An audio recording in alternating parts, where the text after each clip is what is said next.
Our next panelist, Shri Ajit Pai, Chairman, Delhi Urban Art Commission. Shri Ajit Pai is a strategic leader with extensive expertise in technology, industrial, and finance sectors. He is a renowned person for guiding over 100 companies to successful exits and earning multiple accolades for investment accuracy. Shri Pai has been instrumental in guiding DUAC's efforts to enhance the city's skyline and public amenities. We welcome you on stage, sir.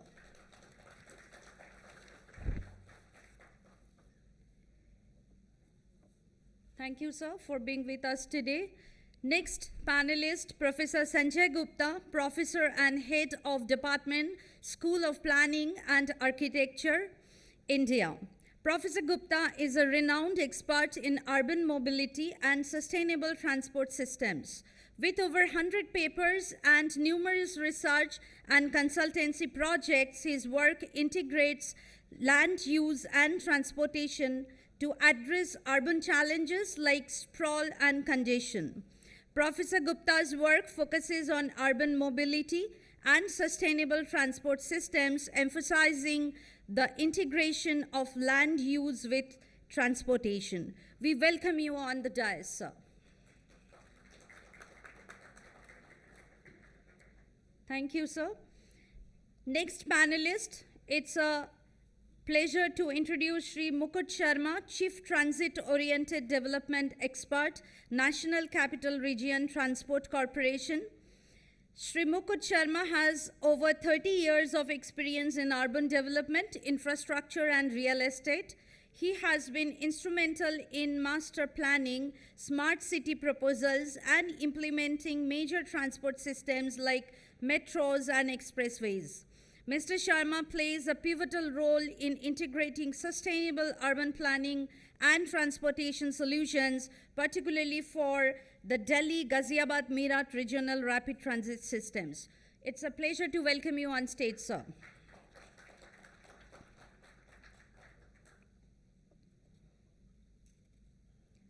Thank you for being with us.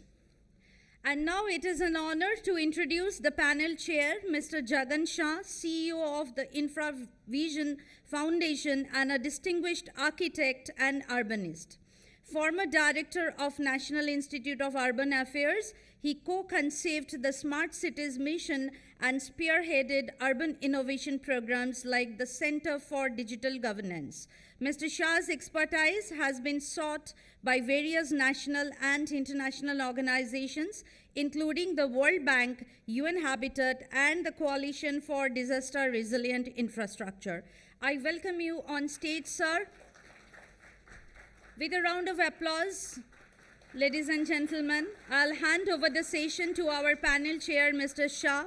And during the next 60 minutes of discussions, we will open up the last few minutes for question answer session. Thank you very much, sir. Thank you. Without any further ado, we'd love to dive into this session. I think our keynote speeches in the first inaugural session have really set the tone of ambition and aspiration for even a subject as specific and as technical as transportation and mobility. So we will definitely make sure that we can continue that conversation that started in the inaugural. In particular with regard to understanding the important role of transportation itself in urbanization and in the quality of life that we provide to our citizens. Transportation and mobility not only enable growth, but they're also a consequence of growth. And between these two things lies some of the challenges associated with the sector. Clearly, complexity is going to be one of our big challenges. How do we deal with multiple modes of transport? How do we look at technology integration? How do we make sure that there is a completely seamless transfer of the passengers or freight from one mode to the next? And we will talk certainly about logistics and freight, because very often when we talk about transportation and logistics, we forget that a large bulk of that movement is actually because of supply chains that supply food to us, supply all kinds of consumer goods, and so on to cities and regions. But the most important issue, I think, Mr. Ravi Singh mentioned right in the beginning, which is that local bodies, which is local governments, don't necessarily have the capacity to handle transportation and mobility. Usually, or traditionally, one might say, they have been handled by much larger organizations at state level and or sometimes at central level as well. So how do we build the capacity of local governments to deal with something as complex as transportation and mobility, both in terms of the adaptations that are required and the reforms required, but also in terms of the planning that is absolutely necessary. I'll close by essentially, I think, recognizing that this conversation needs to be had more and more in universities. I've recently published an article or a paper in the Midwest Social Science Journal of the University of Virginia, which is called the adaptation wedge. So the emissions pathways, which are high carbon intensive pathways we've been talking about, if you want to deflect those pathways, there needs to be a wedge that makes that deflection happen. And I've talked about the key role of universities to bring about the innovations that are necessary across multiple disciplines and fields. And therefore, an integrated university such as Adani University has a very, very important role to actually take the lead in terms of thought leadership as well as the actual innovation that needs to happen. And I'm so happy to know that this conference that we are part of is driven both by the engineering and the business schools, because management is one of our big challenges, not something that cities do very well, but they are learning very fast, largely because of digital enablement. So there's a whole gamut of issues that are connected to transportation, but they actually connect with the larger phenomenon of urban development and sustainability. And in this session, we will try our best through our speakers to actually give you a good sense of that. So we'll follow the order that's given in the brochure that you would have seen. And I'd like to invite our first presenter, Professor Ashish Verma. Professor.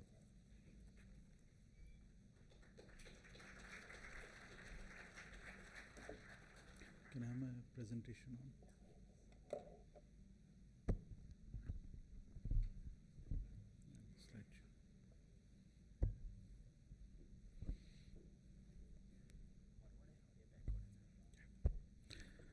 Thanks, Mr. Jagan, for inviting me.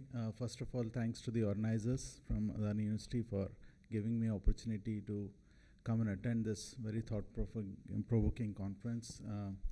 Couldn't have been a better start than the wonderful speeches that we had in the inaugural session, and that has really set the tone very well. Special thanks to Professor Rachna, whom I have known for a long time, and she has been instrumental in getting me here today. So this session also, of course, had a flavor of technology that it wants to bring. How do you see technology enabling that sustainable future? And so I thought I'll put my title as How Can Smart Solutions Lead the Way for Sustainable Urban Mobility? But as you know, in the inaugural, Professor Arun Sharma was touching upon the fundamentals and understanding those fundamentals also from mobility, and then looking at how technology plays a role and where are the gaps, important gaps that we need to bridge. So I'll try to keep it short that way. First of all, we have to keep this in mind that transportation discipline traditionally was supply centric. As we have learned how interventions in transportation have evolved over time and ages, right from the start of automobile era. It was all about, the theories, the initial theories and understanding of this have come from US, where right from beginning, the focus has been to see and understand how many more cars will come in the future and how much of more physical infrastructure you need to accommodate those many cars. So this is how the whole discipline has evolved, where the focus was always on adding physical infrastructure, or giving more and more supply of infrastructure. But over time, we have realized that there are gradual, there are constraints to this kind of transportation domain, approach to solving or addressing the needs of mobility for both passengers and goods. There are constraints of land. This planet is a finite place. While cities grow, the planet doesn't grow, and we still don't have another planet where we can go and live. So there is a constraint to the land. There is also a constraint to resources that you can consume to construct infrastructure and keep building it over and over again. And there are also constraints to energy, very well touched by the keynote speaker in the morning also. And there are also impacts that are visible on local environment and the impact on climate change that we are seeing. Adding to that problem, is more complexities and more complex setting of, developing economies like India, where the heterogeneity of traffic that we see, a non-lane based system, we typically characterize it as heterogeneous disordered traffic, whereas a US or Europe kind of system will call it as homogeneous lane based system. That adds a lot of complexity. Adding to that is driving behavior and poor integration between land use and transport planning. All these are adding together with the still happening population growth, although at a decreased rate, high density growth in our cities, and exponential growth in vehicles, especially from the start of early 1990s when the economic boom happened. All this has led to extreme externalities of transport that we are seeing today.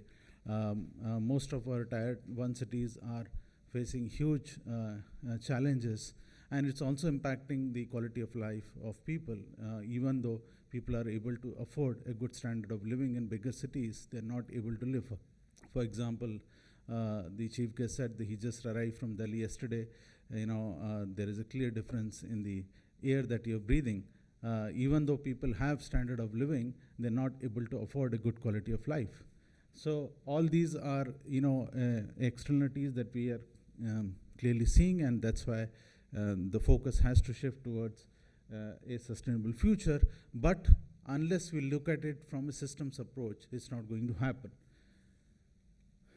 So today, the focus is clearly on how do you optimize? How do you first optimize the existing system before we even think about, adding more infrastructure? So it's all about demand-centric approaches. And so traffic management, demand management, how do you nudge the choices of people has become a central focus of interventions that we think about.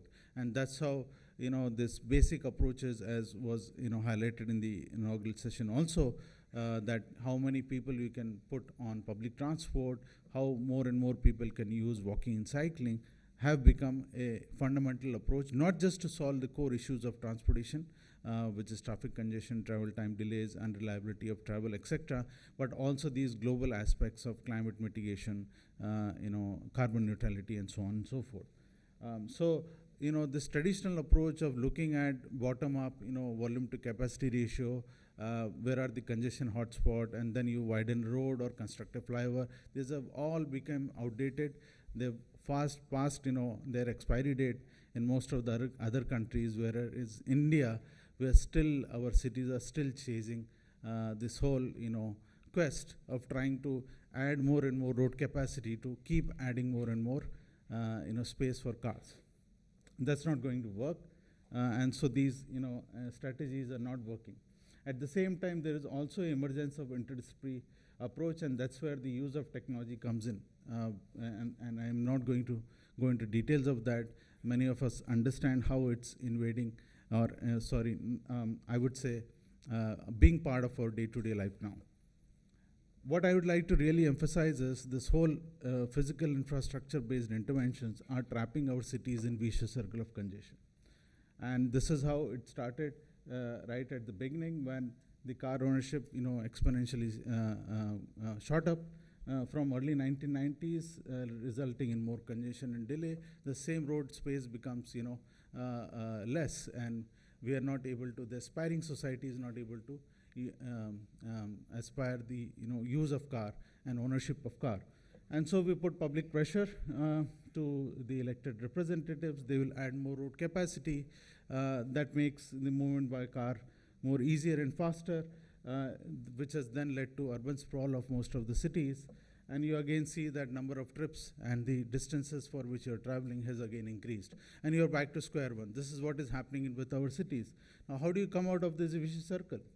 One is discourage policies to own a car. And there are several examples, across the world For example, in Denmark, if you have to buy a new car, you have to pay more than 100% of the cost of the car as lifetime tax. I'm just giving an example how there are ways to discourage the ownership of car. Likewise, you have to also reduce the vehicle kilometers traveled on motorized vehicles, especially cars and two-wheelers. So you need to get policies like congestion pricing that's been tried in Singapore or London or several other places to see how you also reduce vehicle kilometers traveled, which will also bring emissions down and which will also bring our dependence on energy down. As the keynote speaker was saying, that we need to be energy secure, and that cannot happen if you keep building infrastructure that would make us more and more dependent on fossil fuels or energy being exported from somewhere else. Likewise, if you have to infuse more infrastructure, it should be for public transport to make walking, cycling attractive, provide priority for the movement of these modes, bring people closer to where they work or live so that they can easily use these modes for their day-to-day commuting and so on. So this is the way to cut out of the vicious circle of congestion. I'll also like to highlight, in the global context, what is the position and context of India. Now this graph shows the GDP per capita in US dollar terms, the annual GDP per capita in US dollar terms of different countries. You have these rich economies, US, Australia, Germany, and Japan, and you have BRIC countries here. And what it shows is a correlation with cars per thousand population. Now, historically, what has been seen is this kind of S-curve growth or a relationship between how these rich economies have grown on their GDP and how their cars per thousand population has grown. And within that S-curve, there is a middle period, a steep growth period, roughly between 5,000 to 20,000. Now, India is hardly at 2,600. We are still not entered into this steep growth period. And these countries have saturated at car ownerships ranging from 600 to 800 cars per thousand population. Now, India is right now, country average is hardly 30 cars per thousand population. A city like Bangalore is 165 cars per thousand population. Delhi may be around 200 cars per thousand population. We are still well below the saturation levels that has been seen in these countries. Can we afford our cities to reach to these saturation levels as we want to go into Amrit Kal? As we're saying, we want to become a developed economy. From current 2,600, we have to roughly go to 18,000 to 20,000 to be even called as developed economy by 2047. So during that period, should we grow our car ownership like this? Can we really see our sustainable future for mobility and for our cities in that? So what I keep saying is, that can India be different? Can we decouple our economic growth from car ownership? How do we do that? There's both an opportunity and challenge, and that's where the fundamental approach to sustainable mobility will lie for us. I'll quickly close on this. So what we need to do is take a strong systems approach, and that fundamental strategy should be reduce the number of motorized vehicles first, reduce the total motorized vehicle kilometers traveled on all motorized modes so that you reduce your emissions, tailpipe emissions, as well as the energy consumed, and also fix the India's energy mix to renewable sources. I think the same fundamentals that our keynote speakers also talked about. Eventually, it should make our cities more livable, quality of life, and that should be fundamental to us. So what we need is a bundle of strategies like this, as I have highlighted, not just a single bullet, doing away from road infrastructure interventions, which can include, combination of planning, regulatory, and economic instruments, all these that I can say, and also fixing the transport to more renewable. I'll probably skip this multimodal aspect. Now, just touching about the smart solutions. Fundamentally, if you really need to address these aspects, there are different data sources, and there are different aspects of transport planning that can benefit from it. For example, for infrastructure development, you need data about trip generation, OD flows, mode choice, route choice. There are also aspects of operation and management that requires data about traffic congestion, speed, travel times. There are also issues of maintenance that require assessment of road condition and so on. So all these different aspects of transport that we have to focus on can benefit from data sources. like these, which can come from several types of technology that we have in place, whether it is the CCTV cameras, the GPS tagging, the smartphone data, the IoT or Bluetooth sensors, and I'm just listing out the possible applications of these data sets. So fundamentally, if you are able to get and capture these aspects and focus on the fundamentals that I talked about in terms of sustainable mobility, hopefully we can do better. What we really need is a combination of these data sources to achieve the best impact. I'll skip some of these slides and go to my last. What are the teething issues? First is, in spite of these fundamentals being understood clearly, why are our cities chasing this whole road infrastructure mess? I mean, in Bangalore also, as I am coming, the government is hell-bent in starting a tunnel road project, some 17, 18 flyovers, double-decker, etc., etc. So we have to see somehow that we're dealing the political economy from this road infrastructure projects or transport infrastructure projects, because that's probably the reason why these road infrastructure projects keep coming. There are some other fundamental gaps in which basically, where the governance of urban transport is being mishandled. For example, police doing traffic management. If you go across the world, I'm sure many of you have experience. Go and ask who does traffic management in those cities. General police never does traffic management. As a organization, they don't have technical capability and capacity to do traffic management. That's one fundamental wrong that we are doing in our cities. Second is, we need one single operator to run all public transport modes. Unless you do that, you will not achieve a seamless integration and seamless experience of travel across different modes that we are talking about. It will never happen. They'll always compete and fight with each other on our national aspect. We need one single governing body for urban transport, a unified body. We have been talking about it for ages, but it has still not happened. And of course, a complete overhaul of our driver licensing and education system. It has a major role in the mess that we are seeing today. With these words, let's hope to have some good discussion. Thank you.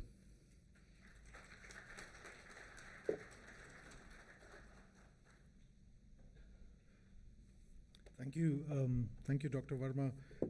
I think these three key takeaways, at least at the end, decoupling the UMTA and the licensing and making that stricter are really important issues that we should probably discuss later on. Let me invite the second presenter, Mr. Ajit Pai. Ajit.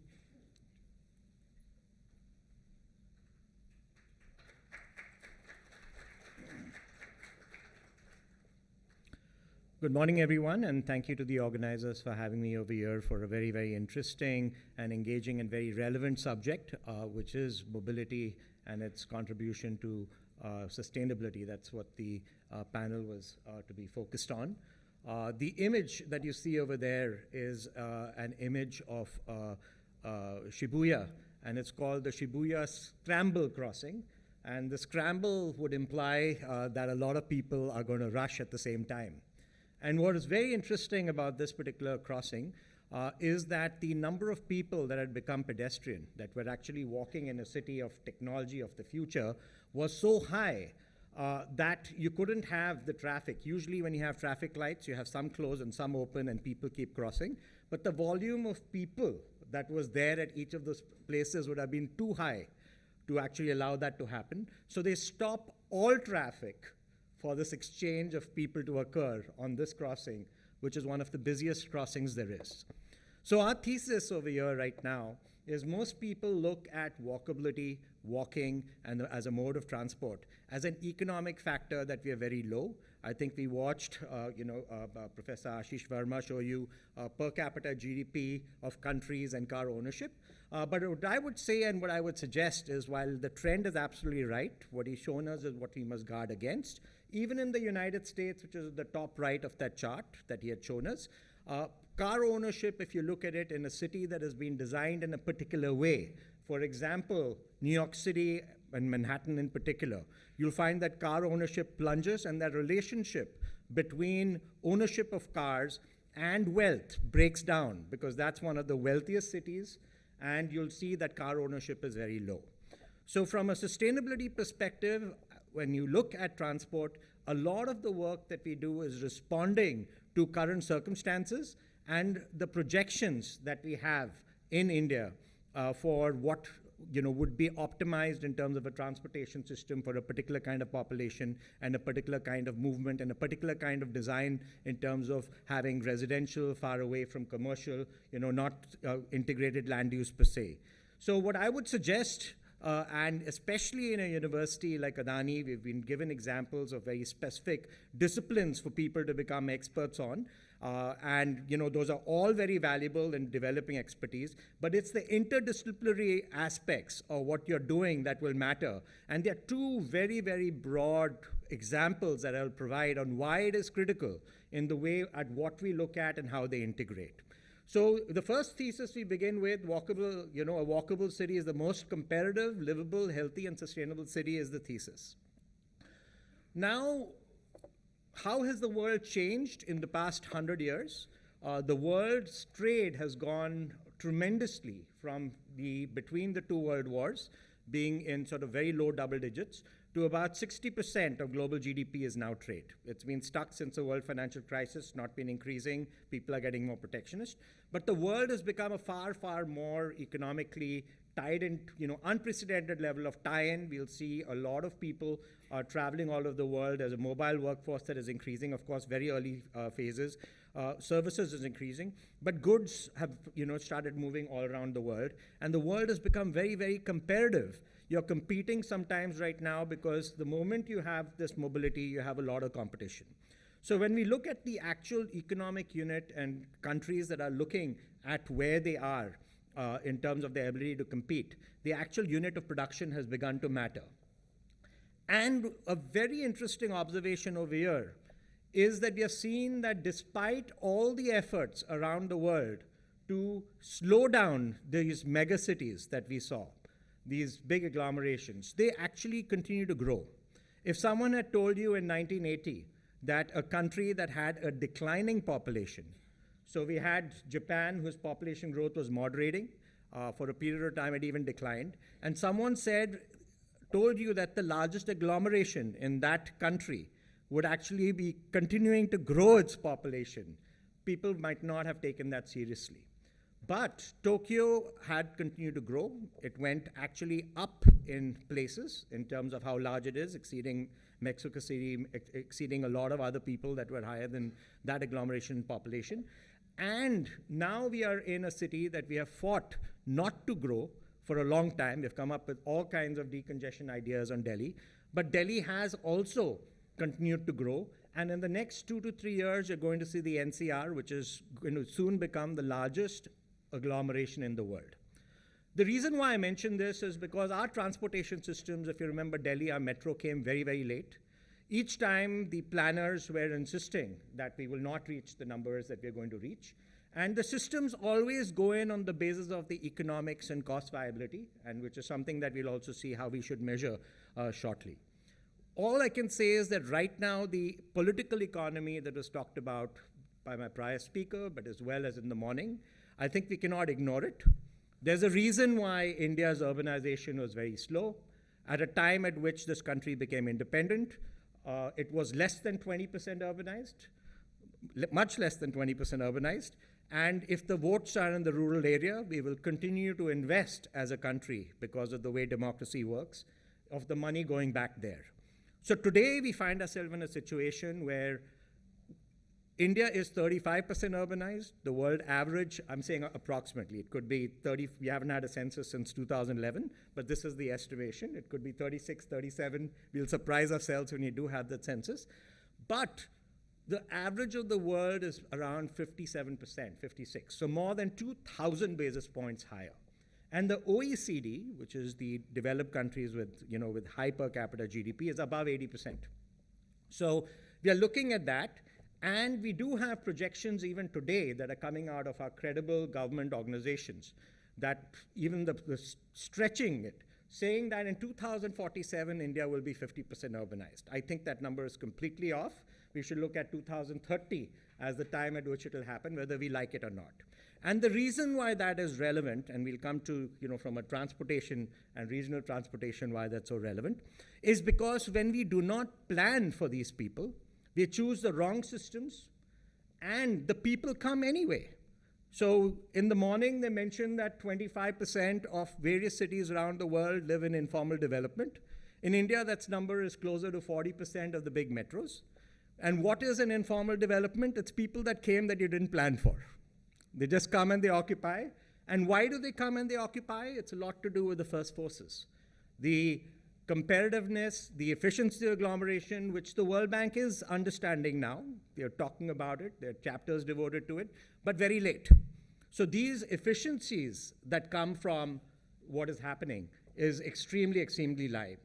And then why is this relevant? It's because the system that we put in to deal with these issues of population happening. And for India, I would assume that the cities in India, we should safely assume that the population there is going to continue to grow much more rapidly, despite the government's best efforts to not allow that to happen. Not just the redevelopment of in-situ redevelopment that we are talking about, where Adani is doing some exceptional work, I think Dharavi, lots of other places, but that as long as these agglomerations are there, people will continue to come because of opportunity. Economic opportunity is what brings them there. The highest service delivery cities are not the ones that will get. You have Indore, you have other cities, very high service delivery, but those aren't the cities where people want to go. They're going to these big murky cities with the congestion, with the pollution, Bangalore's, Hyderabad's, Delhi's, Mumbai's, which are horrible cities from a livability perspective. So livability is nice, it's great to have, it is a wonderful thing, but that's not what is bringing these people there. It's economic opportunity, especially to a country that is at 1/5 the world per capita GDP today, the world average.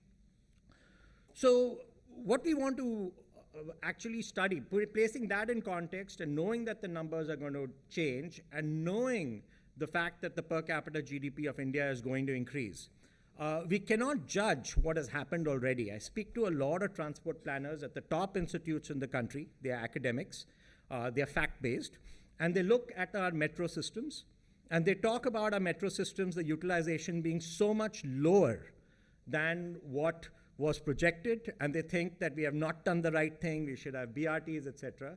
So on that particular count, I think that a lot of factors go into the pace at which these cities develop, economies develop, and also how, when you put in a metro, the other ecosystems and things that have to change to make that metro effective. So a lot of that is part of the planning process. A lot of that is changing the way that we think about designing the cities, permitting in the cities, its densities, its uses, land uses. It eliminates strips, but also I think we will have other speakers talk about transit-oriented development in specific. But it is, trying to reduce congestion at the same time driving, a lot of economics to the actual metro usage. So one particular misconception that we have had right now, and I think, it's not, I wouldn't call it a misconception by itself, but an area where in a silo, people look at and see and say that, the moment you have your LEED certifications in the world right now for how green a building is, which is infrastructure. You also have GRIHA certifications, you have other kinds of certifications that happen. And suddenly you find that these the carbon intensity of some of these buildings as they get taller becomes less. And that is an automatic function of, as the building becomes taller, more and more of the area of the building, the kind of structure that's required lower becomes more expensive. And above certain heights, the amount of vertical circulation takes up more space. So as a building becomes taller and taller, it's above a certain threshold, its carbon intensity starts going up, not just in the operational carbon, but also in the embedded carbon.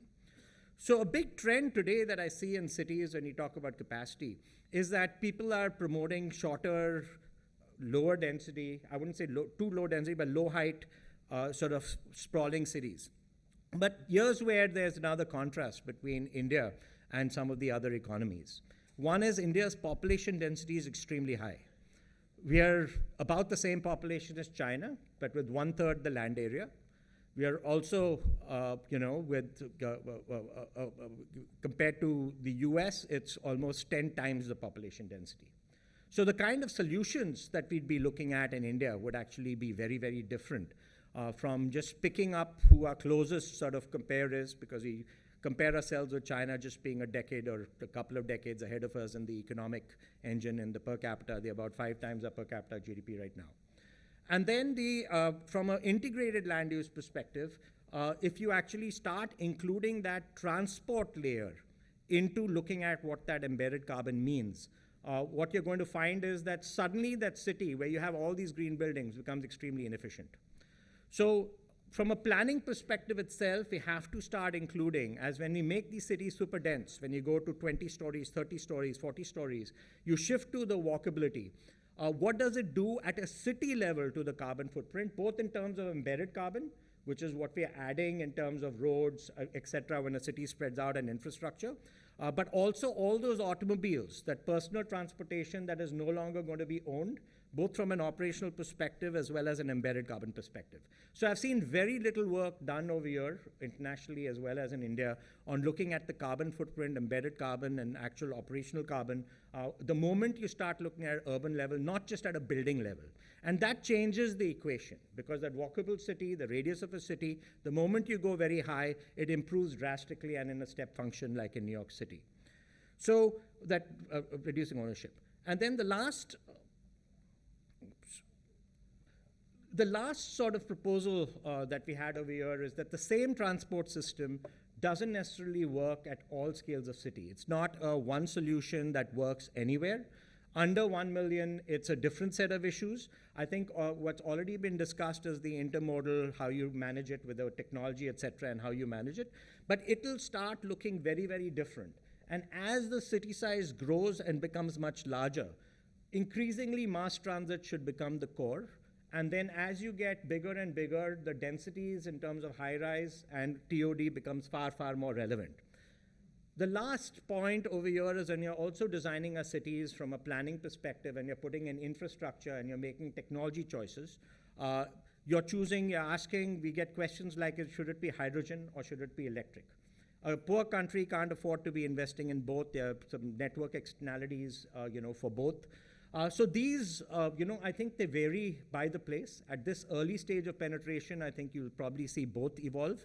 But eventually, I think you won't want redundant infrastructure. We're already going to have some redundancies with the fossil fuels that will have to continue. So some of these decisions, I think, will happen in different. Some of them will co-partake. But from a planning and integration perspective, I think we have to start thinking about these things completely at one stage before we are looking at the problem, is looking at where those projections are. I'll stop over there, and thank you. Thank you. Thanks, Ajit. Thanks for really reinforcing the point about planning. I think we need many more champions for the fact that unless those transportation systems and land use are well integrated, we're not going to achieve sustainable transport. Let me quickly move on to our third presenter, Professor Sanjay Gupta.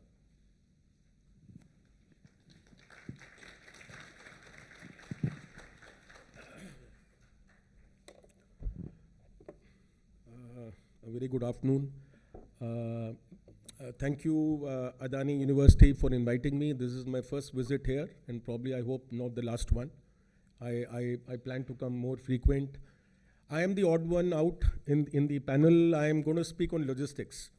So, because I've been talking on urban freight for quite some time, and I thought this probably would be some opportunity to, at least for the young people, to kind of know a little bit more on the logistics part. And probably I feel that I had been telling my students, I teach at School of Planning for almost now 35 years, and I was always telling my student that logistics का time आएगा. And वो time 15 साल पहले अब इतना time आ गया last 10 years में कि we don't have people, we don't have trained manpower to talk on subjects of intermodality, on logistics, on urban freight and stuff. But we continue to inspire, and I think I'm very happy that a lot of our students are probably in a lot of big positions in on the logistics sector, including I owe my gratitude to Professor Raghuram, who's not there, who started teaching at SPA used to come as visiting faculty. Now, without wasting much time, yeah.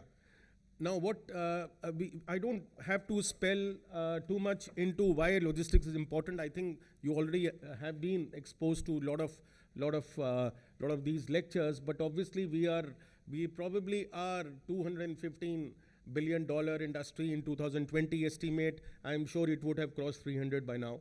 At the rate at which we are growing, probably 16% CAGR. And this is just the at a pan. What really is the logistics sector. But most critical part is why logistics is important is because probably it gives not only prosperity to the country's economic growth, but also brings vitality and prosperity to city. Now that I will probably culminating in the end towards that. So to me and I always tell my students, logistics management is probably moving the right product at right place, at right time, in right quantity, at right price.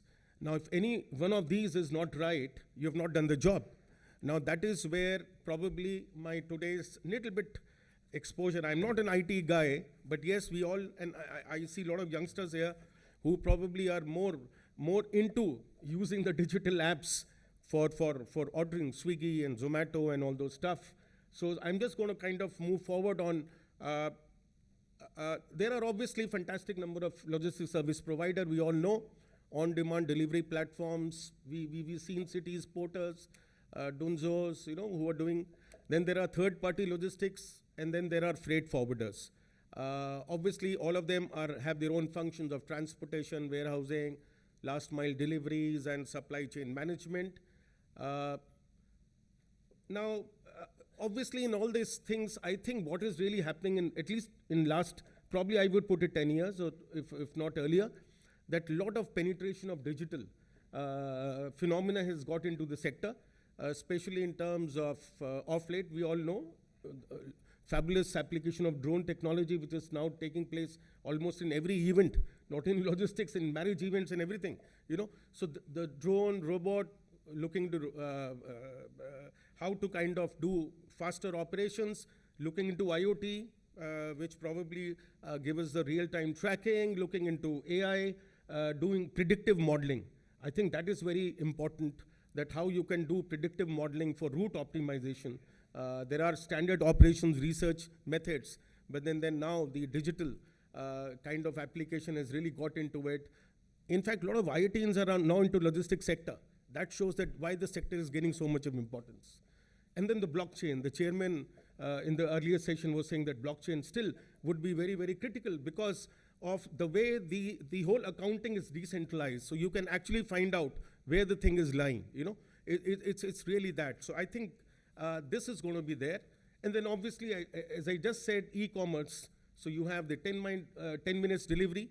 Now you have Flipkart minutes, So Amazon started and Flipkart started and then Zomato and you name, and you have all these guys who are there. You have big data applications, and as a result, you have these dark warehouses opening up. I belong to School of Planning and Architecture, and unfortunately, we have no control over whether your neighbor is actually a dark warehouse in a posh society in South Delhi. This is what, because it's all market driven. Now these are the challenges which are coming, and they're going to come very, very, very, very at an exponential rate. The predictive modeling, the e-bikes and the green delivery system, we all know how all these hyperlocal agencies probably emphasize on using the the e-delivery vehicles. On the regional pan scale, you have these what is called vehicle asset optimization coming in. Now, where I don't have to actually send a truck right from Delhi to Mumbai. I can actually send it halfway to a logistic park, and from there the truck comes back. There is another truck which picks up the cargo and then actually takes it further to Mumbai, and vice versa. Because I'm not really certain whether I'll get a return delivery. So what is happening is now these kind of methods of vehicle optimization, productivity enhancement is coming in a big way. Interestingly, another concept is coming called crowd shipping. I'm leading a PhD under me on looking into how even any vehicle, for that matter, passenger vehicle or your friend is going somewhere, can he ship a cargo in his vehicle? So that kind of a concept is now coming, because everywhere it is now all a game of optimization. I don't want to leave any vehicle which is underutilized. Now these are the areas which probably we'll see more often. But then it is very fuzzy. There are no policy, there are no regulations at the moment. Everything is happening on informal basis. And I think we need more empirical evidence as to what are the impacts of these systems which are happening. Warehouses are becoming more automated. I'm leading a research with the University of Hull, looking into the logistics sprawl and smart warehousing. And we are looking into what is the level of smartness which Indian warehouses have got. Unfortunately, not so much compared to Europe. So we are still on the learning curve on getting smart. But the sooner it becomes smarter, all your logistic delivery systems will undergo a change, So that would be another thing. And then the transport telematics, which has been there for day long, for years, fleet tracking, driver behavior monitoring, and stuff like that. And then the ITS applications, Ashish spoke something about that. It's got a huge potential in freight management.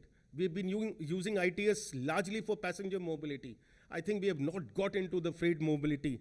And I think this is what area which probably these young students can actually take it forward. How you can manage ITS, use ITS for, say, managing a freight mandi, crowding.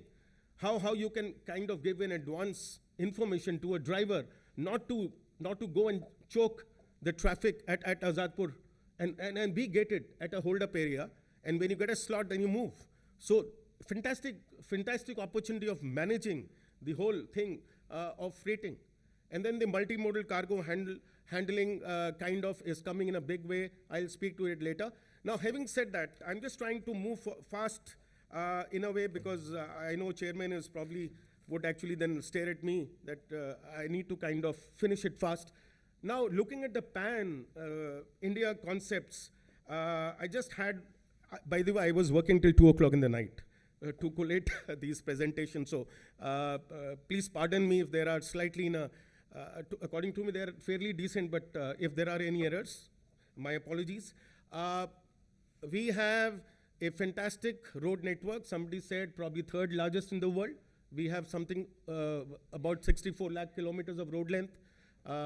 We all must have heard we are adding almost 30 kilometers of network every day.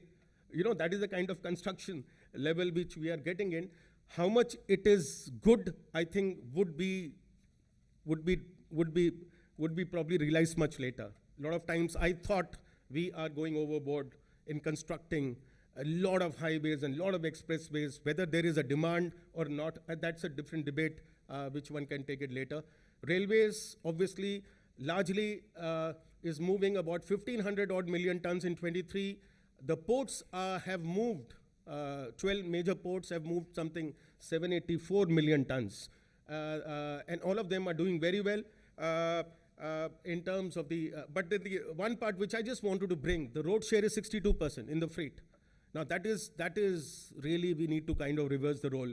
We need to kind of bring more sustainable mobility role of rail into the freight. Obviously, we all know the rail is moving largely the essential bulk commodities in the country, but a lot of your non-bulk commodities actually go by highway. I think how the railway can come in, DFC, dedicated freight corridor, has been planned. How much that will be a success to wean off traffic from road, I think it's still a question mark, because I always maintain that it's nice to build a DFC double stack container train, but until you bring it, it's just like a last mile. If you don't have a first and good last mile at the logistic park, your whole service will not really be able to realize the kind of potential of traffic. This is just a slide which I was talking. We are looking at the eastern and the western dedicated freight corridor. A very ambitious Ministry of Railways plan to wean the containerization cargo so that the cargo can actually move to your destination, your port of embarkment, JNPT, connected from north and east, north to west and east to west. But, and you can look up into some of these images. This is how the trains would be moving. I'm told a part of the section has already started operating. But what would be critical here would be the multimodal logistics. At all of these facilities, you will have to plan for good MMLPs. In fact, for some of the students here, I may tell that on the Delhi Mumbai corridor, you have 7 MMLPs which are proposed by the Indian Railways along the DFC. While they are all fine, but until they can seamlessly transfer the cargo. You know, the whole concept is there a bottleneck at that location? If there is a bottleneck, then the entire throughput gets affected. I think these are some of the challenges which probably our country is going to see. Now, quickly run through some recent policy initiatives in logistics sector. NLP, National Logistic Policy, was there in 19. They wanted to have a single point reference for all the logistics and trade facilitation matters. Obviously, one of the major target is to bring down the logistics cost. We all know about 13% to 14% of GDP to bring down to under 10. There is a report of NCAR which says, no, it is not so high. I have not read the report, probably. Once I read, probably I'll be able to comment. But, well, internationally, it is an accepted finding that, well, we are spending more than what we should spend. So that is all the money which is going down the drain. I think that is where the efficiency of freight management comes into play. The policy also says you create an e-marketplace for national logistics. That means any trucker, any service provider can just upload his demand on the e-marketplace, and you can just get a wagon, you can get a truck, you know. So that kind of a framework is now slowly coming in. You create a data and analytics center.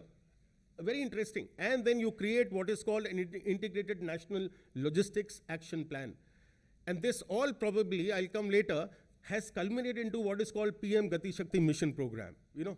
So all this is actually getting into what is called PM Gati Shakti, National Master Plan of multimodal connectivity, where lots of departments are interacting amongst each other to say that, well, how we can work, because as somebody said in the morning, governance is a major issue. So how you can have coordination amongst various ministries to tell that, well, this is all a common cause and we have to move it forward. So this is what multimodal logistic park, the country is now getting into development of MMLPs all over the country. 35 MMLPs have been proposed at a cost of something close to 50,000 crores.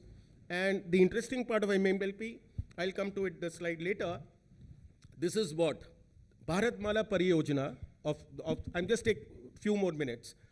Bharatmala Pariyojana, some of you may have heard, is actually trying to develop these multimodal logistic park along the national highways in the country. And the whole idea is that, well, don't send the truck right through and through. You please send the truck to the MMLP, it gets offloaded. There is another fleet of truck waiting at MMLP to take the cargo and go forward. So the MMLP becomes something like freight consolidation centers. And this probably is going to kind of create lots and lots of probably efficiencies. That is the whole purpose, that how to create efficiency. Same way Sagarmala, another project for some of the students. It's again a port-led development. You want to cut down the logistics cost by bringing the manufacturing facilities close to the port. So that all your dwell time, all your time of traveling from manufacturing facility to the port, or for export cargo, exim cargo, this all can get cut. So this is, again, the country is investing lots of money, and it is anticipated that huge savings in logistics cost of exim cargo is going to start happening from few years from now. So this is another thing. Well, there was one item in supply chain constraints in transport-related manufacturing, one of the theme. I thought capacity is one of the issue. Transportation delays is another issue. Cost escalation. We are very vulnerable to fuel prices. We don't know what will the war do to our imports. So the whole cost business will go a change. If we were to promote electric mobility, the freight transport, there is, I'm sure some of you are aware, ZET is initiative, zero emission truck in the country led by Ministry of Heavy Industries. It has still not been able to come out with a very clear-cut answers, because there is still a lot of skepticism whether we will be able to scale up to the level at which we would want. But these are all work in progress. So it's all very nice to kind of look into some of these areas. And just one slide I'll take, which probably I've been teaching at SPA for long. Yeah, urban freight to me probably will be very, very essential in times to come. and we probably will have to go into a concept called city logistics. If you have to manage urban freight in cities, you have to start adopting city logistics, by which you probably take care of the modes, the infra, and the operation together. And there are a lot of good practices, and incidentally, a lot of city logistic plans are being prepared just to kind of, so the way ahead would be, well, create hierarchy of freight handling facilities in the way in master plans. You referred, Delhi master plan doesn't talk about much on the hierarchy part. Encourage city logistics practices, create freight operations supportive infra, promote incentive schemes for EV transition, because freight is a major energy guzzler. You need to kind of, and a carbon emission contributor. And I, as a researcher and academic, you need to create more empirical research, evidences, studies for developing a sustainable freight future. Yeah, thank you so much. Thank you, Professor Gupta. Sorry to rush you, but we are almost at the end of our time. But I want to invite Mr. Mukut Sharma next. Thank you.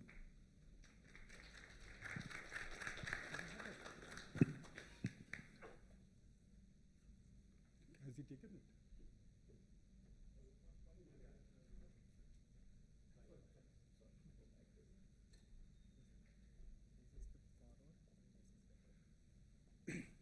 Okay. Good afternoon. I'll jump straight into it. So I am from NCRTC, and we are doing the Rapid Rail Transit System project in the National Capital Region. And what I'm going to talk about is, we have spoken about large number of issues since the morning, and there are a few issues that we are addressing at the project level. So I'll have 3-4 slides on what the RRTS project is about for our young audience. And then I picked up these 3 topics specifically. One is the need for transport network of networks, and where does RRTS come into the picture here? I'll speak about multimodal integration. We have spoken a lot about it since the morning. How are we actually trying to do it? And then I will also talk about long-term financial sustainability strategy for this project. So these are the main topics. Rapid rail system, it's a rail-based, high-speed, high-capacity, comfortable, and safe commuter service connecting regional nodes. So the important thing is that we are connecting regional nodes, and it will help in reducing road congestion, energy consumption, and pollution. The RRTS system is designed for a maximum speed of 180 kilometers per hour, and the average speed that we get is 100 kilometers per hour, which is 3 times that of a metro system. I will not kind of read out each and everything. So yeah. Now the RRTS, the functional plan for Delhi identified 8 corridors for the rapid rail system. And of these, 3 were to be developed in the first phase. And currently we are working on the first one, which is the Delhi-Ghaziabad Meerut corridor. And the other 2 are at, they have to be sanctioned by the government. For the Delhi-Gurgaon, Alwar, the investigations have been done and those kind of things. Pre-project works have been done. But the formal sanction from the government is awaited. So that is what we are. This project was, I'm talking about now the Delhi-Meerut RRTS corridor. This was sanctioned in March 2019. And the priority section was actually inaugurated on 20th October 2023. Today we have about 42 kilometers operational, which is about 50% of the total length of the corridor. And we should have the entire corridor operational by May, June 2025. Now, we spoke, I think Mr. Pai spoke about multiple mega regions, mega cities, and those kind of concepts. And this is what we are showing here. I mean, in India, we have all these mega regions which are emerging. And when we look at the mobility solutions, that we have, we have mobility solutions at the national level. We have solutions at the city level. we would have last mile connectivity. But what is missing and what the RRTS is trying to kind of, where the gap it is trying to fill in is the regional level kind of link, mobility solution. And it's very kind of, similar to what some other metropolitan regions in the world, Paris, Seoul, and they have similar systems. Yeah, I think I'll skip this one. So national level, regional level, city level, and last mile, and RRTS is what is providing this. Now, a network of networks. So regional rapid system is being implemented an approach of seamless network of networks of public transport systems. That is what how we are looking at it. I will actually go to the. So what the alignment of the RRTS corridors has been kind of done in such a way that you have a maximum integration with the other modes of transport. So if you look at this particular chart, you can see that Delhi has got 2 or 3 main Indian railway stations, the airports, including the one which is coming up now in Jewar. There are various ISBTs, as we call them, interstate bus terminals. There are other e-rickshaws, the metro systems and all that.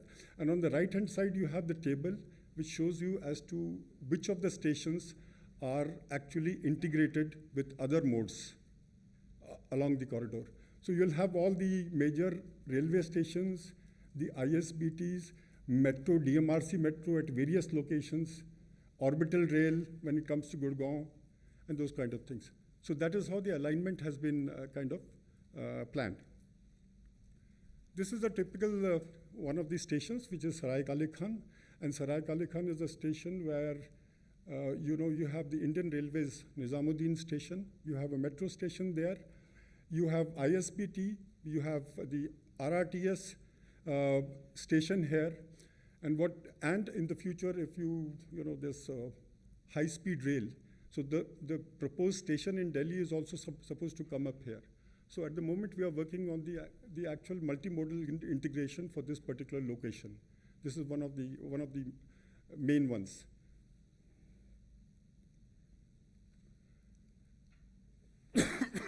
This is an interesting one. Not many people know about it. So metro, Meerut was coming up with a metro project of their own, metro city project. So what has been done now is that the metro project of Meerut has been integrated with the RRTS system. So the infrastructure for both the systems is the same. And if you see on this diagram, then the red stations are basically the RRTS stations, and the blue stations are the metro stations. So the tunnel infrastructure or the viaduct infrastructure remains the same. It's only at the stations that when you have a metro station, the RRTS train is actually bypassing it, that station. But the other infrastructure remains the same. So this particular, this kind of thing, it actually resulted in a savings of about 6,300 crores by avoiding the duplicacy of the infrastructure which was otherwise happening. Interoperability of RRTS corridors. So here we talk, the system has been designed in such a way that you could go from one end, which is Meerut, all the way up to all these 3 lines. The 3 lines for the first phase, they meet at Sarai Kale Khan. But the system has been designed in such a way that you can go all the way from Meerut to Panipat without actually getting off anywhere. So that is another feature.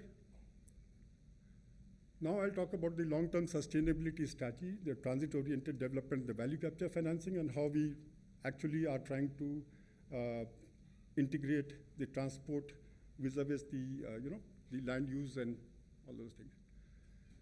So we have been working on this for the last 5-6 years, because the most part of the alignment of this RRTS corridor is in UP and within the development authority areas of Ghaziabad and Meerut, the section in Delhi being very less. But so we have worked with them, worked with the government of UP, and started with actually devising the TOD policy for UP to start with.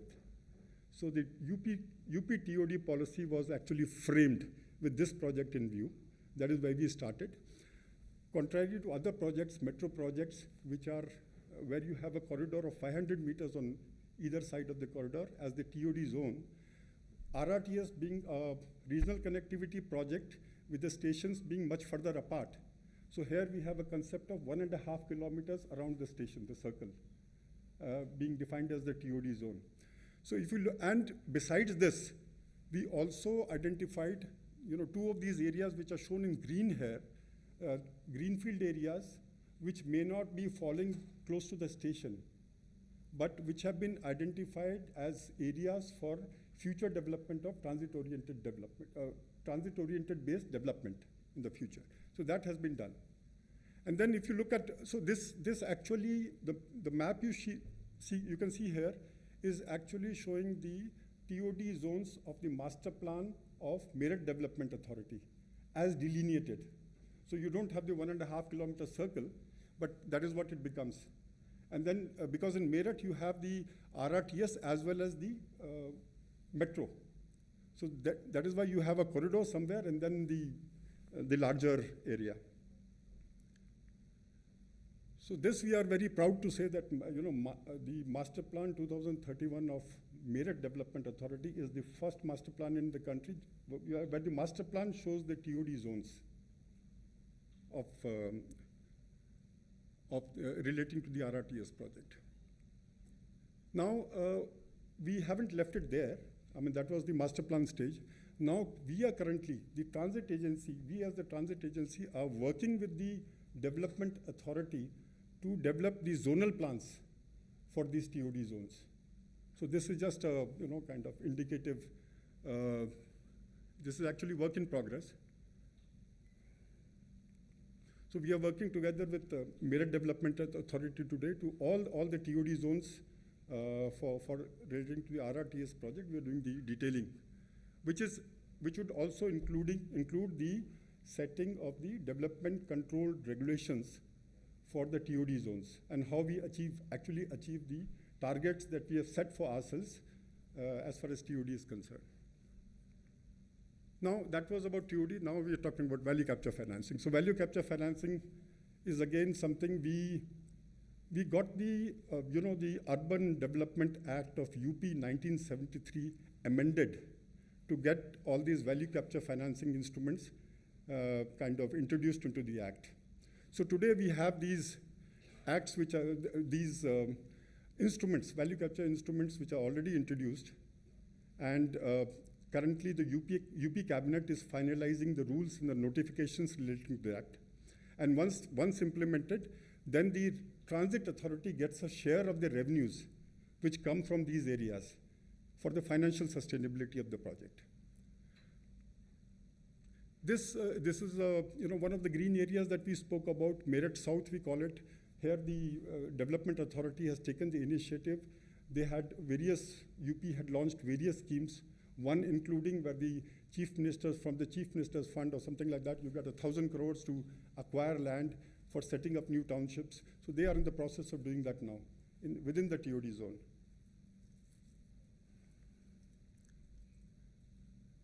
So this again is speaking about the zonal development plans and as to what the key outcomes, defining the land use, infrastructure augmentation provisions, connectivity and last mile transit provisions, identification of priority lands for acquisition, identification of government-owned land parcels for development, and development control regulations for TOD, including form-based codes. That's what we intend to, this is work in progress today. Now, besides this, one more minute. Besides this, what we have also done is wherever we have developed a corridor-based strategy for our land parcels. We have some small parcels, larger parcels.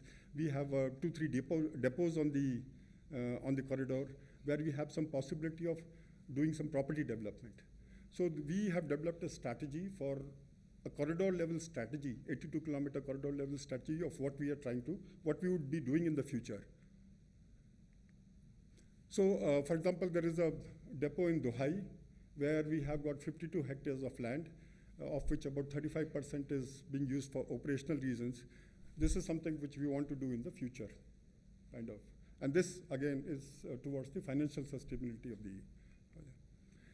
This is apart from usual kind of retails inside stations, advertising, semi-naming rights, and all those kind of things. Thank you.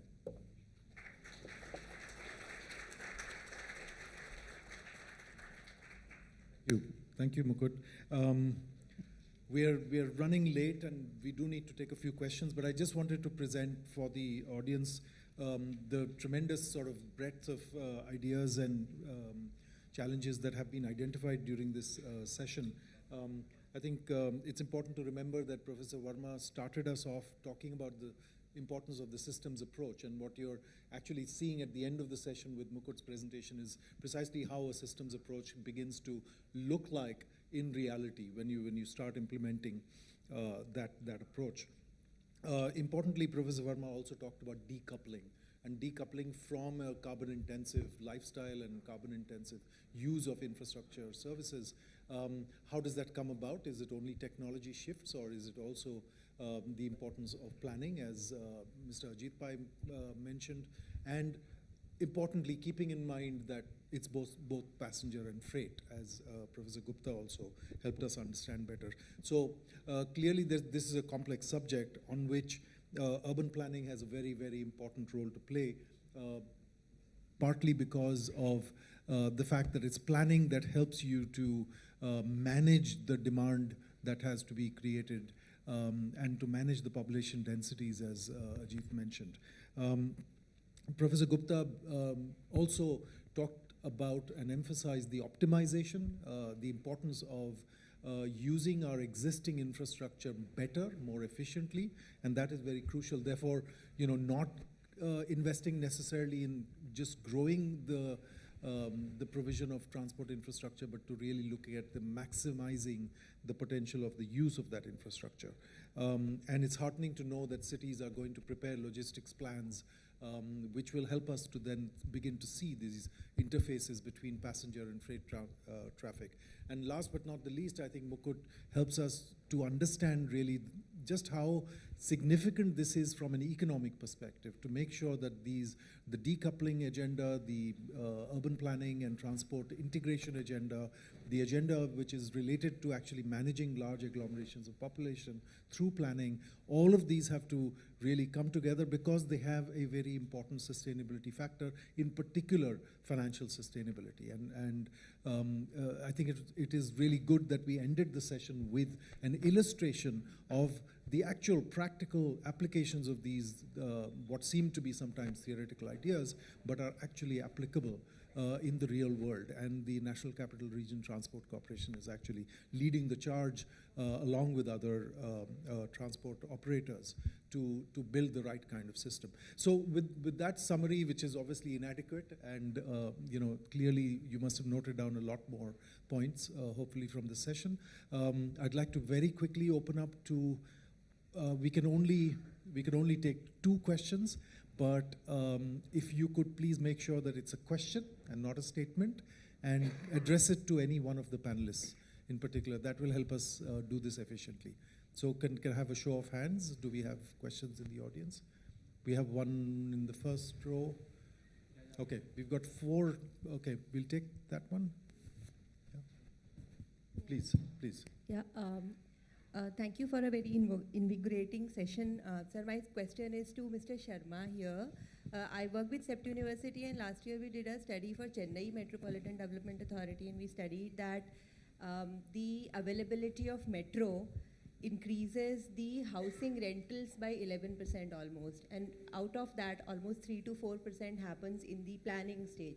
From the planning stage onwards it starts happening. So my question is, you also mentioned these value capture finance tools that the governments are trying to use, but there has not been much uptake on these. So where is the hesitation coming from? Why are these tools not, in spite Niti Aayog pushing? No, so, Madam, we have to understand that, urban development is a state subject. So this is something which has to be taken up with the state government. So, it has taken us 6 years to get where we are today, where I'm telling you today that the rules and the notifications are lying with the cabinet for final listing. But before that, we had to get the act amended. So it is real now. It is real. But I mean, 5 years ago, 6 years ago, when we said that if you had to bring these VCF instruments into picture, the first thing you have to do is to change the act. And people used to laugh at it, but it has happened. It happened. I mean, we talk about the special amenity fee or the urban use charge. Those things have been introduced into the act. Right, so I think it's a state acts have to change, yeah. Thank you, Mukut. But the importance of precedence is something that we must highlight. The fact that it has happened once, one state government has adopted a particular reform, others will feel more bolder to do this. We had two hands here. I don't know which one came up first. I think this gentleman probably raised his hand first. Yeah. Hello everyone. First of all, thank you very much for the nice presentation. This is Dr. Anand from IR Class. I'm a global head of sustainability at IR Class Systems and Solutions Private Limited. My question is to Professor Ashish Verma sir, because the discussion came about the system thinking and the system approach. As people might be knowing that there is a separate ISO system called ISO 37000 series, which talks about a framework for sustainable development and the communities. And if the system thinking has to be there, then the system thinking has to be uniform. You know, the apples has to be compared with apples. So do you really think and this kind of ISO systems implementation from the policy level will be helpful? Because when we talk about the government, the officers or the people who really understand things, when a authority comes in, he takes a 3 months time or 2 months time to understand a system, right? Before he implements something, he is posted into some other job. So the new person comes in with his new values and new ideas, right? And again, there is a decoupling of politics also needs to be taken place. Do you think that ISO system like 37000 will really help to make the process more easy? Thanks for your question. I don't know much about the ISO system, so I'll not be probably be able to give the answer correctly. But as you rightly pointed out, you know, officers come, they take some time to learn. By the time they learn something, you know, they're so. As in the inaugural, the chief guest and the key speaker was talking about the horizon that we should look. You know, at least 30 years was there in all the rows. 30, 100 years, and so on. Here, the planning and policy is limited to 3 years of bureaucratic cycle and 5 years of political cycle. Beyond that, nothing happens, and that's where we are stuck. So, and that's why the systems approach doesn't come. So what you can deliver and show in 3 years as a bureaucrat you will do, and what a politician can do in 5 years. So, you know, to ask the votes again is what we are doing. So this is how we are trapped. And so I don't know the actual answer to the ISO, you know, question, but I think, you know, that's where the whole governance issue lies. Okay, thank you. And just to that question on ISO systems, I think if you look at them in the city context, the ISO 37120 with the smart city ISO, it's worth looking at the progress of that in India. First, we actually rated 4 cities, and then it hasn't really picked up, but it's a good case study, because otherwise ISO is applied to establishments and, you know, organizations within the city. We have to close this. I'm afraid we can't take any more questions, but I wanted to thank all the speakers for this very enriching conversation and debate as well, but also just to reinforce the point that at the end of the day, we have looked at several examples of how academia, research, and practice have to be bridged, and, you know, build bridges between them.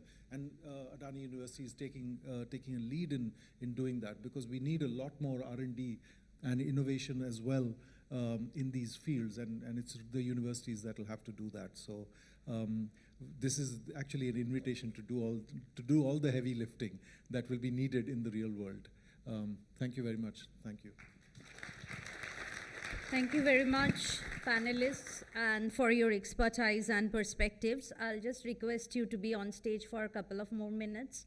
And this is time for expressing our gratitude and appreciation. Professor Rachna Gangwar, may I request you to come on stage to felicitate Mr. Jagan Shah, CEO, the Infravision Foundation, India.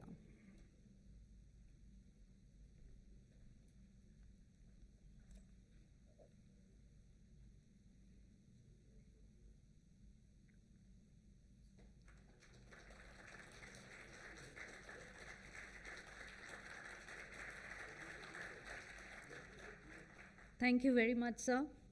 Professor Harish Varia, may I call you on stage to felicitate Professor Ashish Verma, Professor, Transportation System Engineering at the Indian Institute of Science. With a round of applause, our token of appreciation.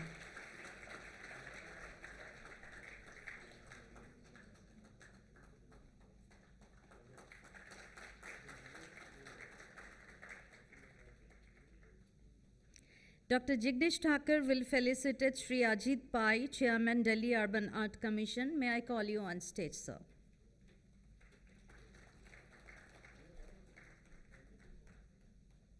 With a round of applause, ladies and gentlemen.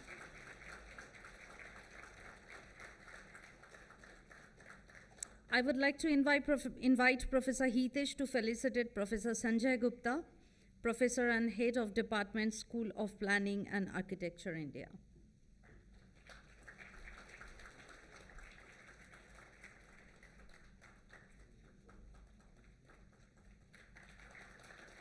Our heartfelt appreciation for the panelist. Dr. Vidya Gita Mohan, please come on stage to honor Shri Mukut Sharma, Chief Transit-Oriented Development Expert, National Capital Region Transport Corporation.